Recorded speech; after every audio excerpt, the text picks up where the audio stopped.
Витаю, друзья, и здравствуйте, все добрые и адекватные люди. Знаете, как я могу заподозрить, что у человека есть инсулинорезистентность, еще даже не взглянув на его инсулин и на гликированный гемоглобин? По липидограмме. И смотрю я не на те показатели, на которые смотрит большинство врачей. У вас могут быть вполне приличные показатели, но один будет выбиваться за все мыслимые границы. И это триглицериды. Сегодня я хочу рассказать, почему это состояние очень опасно, почему его часто недооценивают, почему оно развивается и что с этим делать. Так чем же оно опасно? Во-первых, иногда именно триглицериды выдают проблему, которую не видно по одному только холестерину. У человека могут быть инфаркты и инсульты, хотя по привычной логике его липидограмма вроде бы не выглядит катастрофической.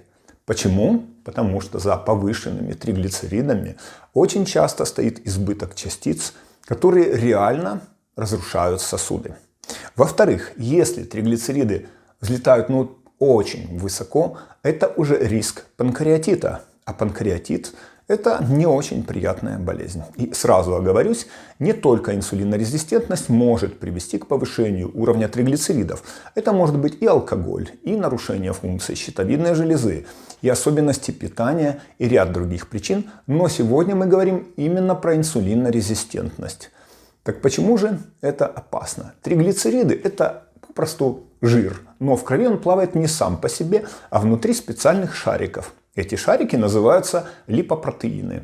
Основные частицы, которые переносят много триглицеридов, это липопротеины очень низкой плотности. Я сейчас сознательно упрощаю, потому что триглицериды есть и в других частицах тоже. Но для понимания механизма этого достаточно. И вот часть этих частиц, особенно их остатки, то есть, иными словами, ремнанты, вполне способны запускать атеросклероз. А атеросклероз – это образование бляшек, тромбов на них, закупорка артерий, инфаркты, инсульты и нарушение кровообращения в других органах. Это причина смертности номер один. И, к сожалению, не только смертности. Это еще и причина тяжелых инвалидизирующих состояний, с которыми люди живут годами. Но почему именно при инсулинорезистентности развивается такая картина? Здесь есть несколько механизмов. Первый механизм такой. В норме инсулин тормозит распад жира в жировой ткани. Но когда чувствительность к инсулину падает, этот контроль работает хуже. И жир начинает активнее расщепляться. Этот процесс называется липолиз. Из жировой ткани начинают выходить свободные жирные кислоты. И здесь есть важный момент. Похудение от этого автоматически не происходит, потому что нет отрицательного энергетического баланса. Происходит не исчезновение жира, а просто его перераспределение. Эти жирные кислоты идут в печень, в мышцы и во внутренние органы. А печень, получая такой поток жирных кислот, начинает производить больше липопротеинов очень низкой плотности, содержащих триглицериды. Это первая часть проблемы. А вторая часть состоит в том, что эти частицы должны не просто появиться, они должны еще нормально разгрузиться и нормально убраться из крови. Задача липопротеинов очень низкой плотности – нести энергию тканям. Эта энергия в значительной степени представлена триглицеридами. В норме триглицериды из этих частиц высвобождаются благодаря ферменту, который называется липопротеин липаза. Он расположен на внутренней поверхности сосудов, но при инсулинорезистентности он начинает работать хуже. И что же при этом получается? Эти частицы не до конца отдают свой жир. Они уменьшаются в размере, но полностью не разгружаются. И в результате мы получаем очень много остатков этих частиц. Эти частицы, если их сравнивать один к одному с частицами липопротеинов низкой плотности, где-то в 4,5 раза злее, то есть более опасны с точки зрения развития атеросклероза. А какой же механизм ослабления разгрузки этих частиц? А механизм такой. При инсулинорезистентности возрастает продукция белка, который называется аполипопротеин С3. Этот белок тормозит липопротеин липазу, и поэтому получается такая цепочка. Снижение чувствительности к инсулину ведет к повышению аполипопротеина С3. А это ведет к повышению, к накоплению остатков липопротеинов низкой плотности. Только это еще не все. Аполипопротеин С3 дополнительно снижает захват этих остатков печенью. Результат – повышения остатков липопротеинов низкой плотности. Это именно те частицы, которые содержат основную массу триглицеридов в крови. В норме при хорошей чувствительности к инсулину происходит подавление продукции аполипопротеина С3, и количество частиц, содержащих триглицериды, снижается. И вот теперь переходим к самому важному, я бы сказал, практическому выводу. Я не буду вам сейчас в 100-й раз рассказывать банальности про сладкое, про нагрузки, про то, что надо меньше есть и больше двигаться.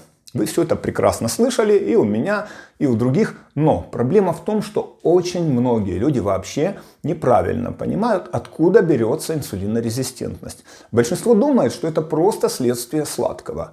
Нет. Сладкое – это просто очень удобный и быстрый способ загнать себя в избыток энергии. Но проблема глубже. Инсулинорезистентность развивается тогда, когда в клетках начинают накапливаться промежуточные продукты обмена жиров. И среди них особенно важны диацилглицеролы и церамиды. Именно они нарушают нормальную передачу сигнала инсулина. И не так важно, через что вы пришли к этому хроническому избытку энергии. Да, через сладкое это сделать проще всего. Но это можно сделать и через постоянное переедание, и через избыток жира, и через общий энергетический профицит. Поэтому бывают люди, которые действительно не едят ничего сладкого и при этом все равно приходят к инсулинорезистентности. И это не парадокс. Значит, главная задача – уменьшить эктопический и висцеральный жир, то есть жир в печени, в мышцах, вокруг внутренних органов. А значит, в основе все равно лежит отрицательный энергетический баланс. В технику похудения я сейчас углубляться не буду, но есть еще одна важная вещь. Состав жиров в рационе. Когда в питании начинают преобладать ненасыщенные жиры над насыщенными, количество триглицеридов в крови часто снижается. Дело в том, что насыщенные жиры, то есть в основном жиры животного происхождения, для примера сало, сливочное масло, жирные молочные продукты, способствуют продукции аполипопротеина С3. Ненасыщенные, растительные в основном жиры, наоборот, уменьшают его. Особо отмечу здесь важность омега-3 жирных кислот. Большие дозы тоже способствуют снижению триглицеридов. Но давайте честно, большинство людей так знает, что надо делать. Проблема не в знании, а проблема в выполнении. У кого-то получается, а у кого-то нет. Люди разные. И вот для тех, кому трудно долго держать режим, но все-таки тот, кто хочет реально бороться с инсулинорезистентностью, есть один инструмент, который для многих может оказаться очень удобным. Это диета, имитирующая голодание доктора Вальтера Лонга. Она предусматривает питание по определенному алгоритму в течение 5 дней. Это низкокалорийный режим с заданным соотношением белков, жиров и углеводов. А затем человек возвращается к обычному режиму питания. Раз в месяц по 5 дней. И по данным исследований, такой подход может приводить к снижению инсулина, гликированного гемоглобина и инсулиноподобного фактора роста 1. То есть как раз к тем изменениям, которые нам и нужны. И есть готовые фирменные наборы, которые удобны для занятых людей, ценящих свое время. Я не говорю, что это единственный способ и что он подходит всем, но для части людей это действительно рабочий инструмент, потому что он снимает необходимость каждый раз все просчитывать и организовывать самому. Ссылки на эту диету у меня есть в описании после этого видео на официальный дилер в Украине. Ну а для друзей канала у меня также есть меню, которое имитирует диету доктора Лонга и позволяет воспроизвести этот подход гораздо дешевле. Но там уже придется готовить самостоятельно. И я еще хочу отдельно подчеркнуть огромную роль физических нагрузок, особенно длительных кардионагрузок во второй зоне. По своему опыту я вижу очень хорошую чувствительность к инсулину у людей с низким процентом висцерального жира и регулярными кардиотренировками. Но есть и другая ситуация. Есть люди, у которых проблема еще глубже. У них генетически изначально слишком активен механизм, связанный с аполипопротеином С3. Это означает, что у них сама по себе повышена склонность к накоплению частиц, содержащих жир. Это могут быть и хиломикроны, крупные частицы, которые появляются после всасывания жиров из кишечника, и липопротеины очень низкой плотности. И вот в такой ситуации человек часто не может полностью решить проблему только лишь диетой, тренировками и дисциплиной, как бы он ни старался. Потому что здесь уже слишком сильна генетическая составляющая. Именно поэтому появились современные таргетные препараты. И один из них, олезарсен, торговое название Тринголза, на сегодня в США он уже одобрен для взрослых с семейными хиломикронемическими синдромами. А по тяжелой гипертриглицеридемии сейчас ожидается решение о расширении показаний. Работает он очень интересно. Он действует на уровне матричной рибонуклеиновой кислоты, которая нужна клетке для производства аполипопротеина С3. Олезарсен связывается с этой матричной рибонуклеиновой кислотой, и в итоге клетка начинает производить меньше аполипопротеина С3. А если аполипопротеина С3 становится меньше, то частицы с триглицеридами начинают лучше разгружаться и лучше убираться из крови.